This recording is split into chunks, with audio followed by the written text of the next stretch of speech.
part of it.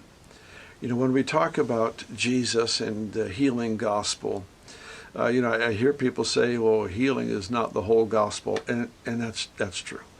But neither is the gospel whole without it.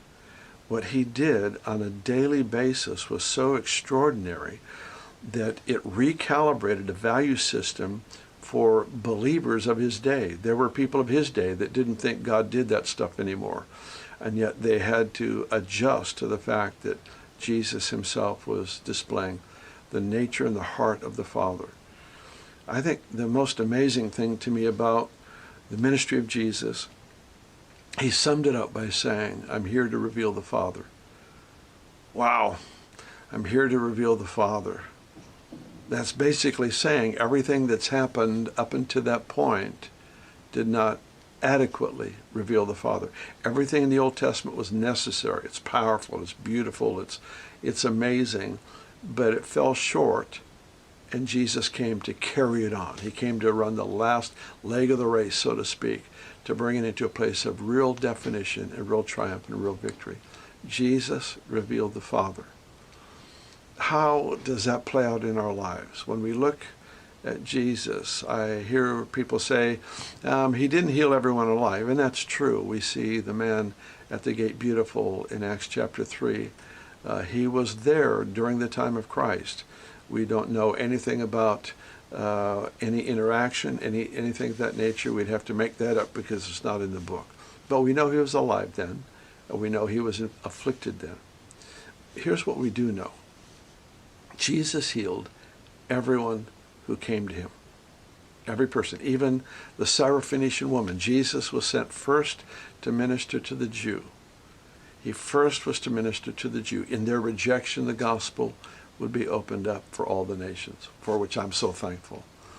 But Jesus came to minister to the Jew, and yet here's a woman that was so hungry, so desperate, that she overcame the opportunity for offense.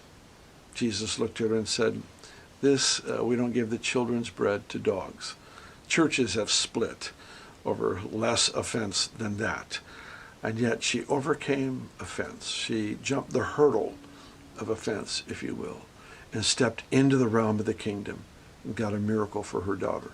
So the point is, Jesus healed everyone who came to him, even those people would say were not qualified. Jesus healed them. The second thing, Jesus healed everyone the Father sent him to. We know that he only did what he saw the Father do. That's a pretty amazing statement. And so the Father would direct him. He would step into a situation and bring a great miracle, great healing. We know that there were times where the Father would show him exactly how to bring about the miracle, the spitting in the mud and putting it on the eyes, the telling to go wash in the pool of Siloam, to the centurion, go your way, your servant lives. Everything that he did in response to the Father, revealing something about the heart of the Father for people and the nature of the miraculous. Someone could actually be healed through a decree.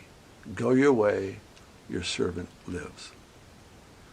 It really is fitting because Psalms 107 verse 20 says, and he sent his word and healed him. He sent his word and healed him.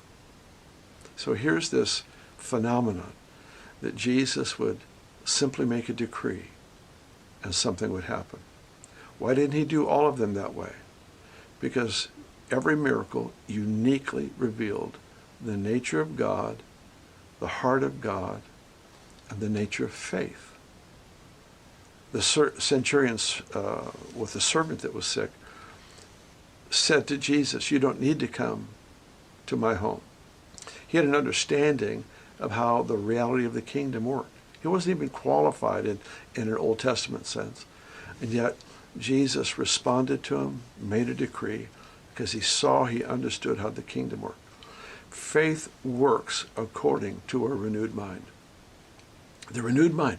It's hard to understand how a centurion would be the one that understands the nature of the kingdom, the nature of the king, the nature of faith as clearly as he did. But he did. Jesus honored it and brought a miracle. Other times he would lay hands on them. Other times he would they would touch his garment, his clothing. The point is, every single miracle revealed the nature of God, the heart of God, and the nature of faith. You and I are responsible for that last part. Faith is not the result of striving. It's not like, let's work ourselves up into faith. So many have tried that, and it ends up in such disaster, because faith is never self-made. It's not the result of determination. It's not the result of striving. It's not the result of human effort. It's the result of surrender. God has already created the momentum of faith. Surrender is to step into the momentum he has created. It would be similar to standing next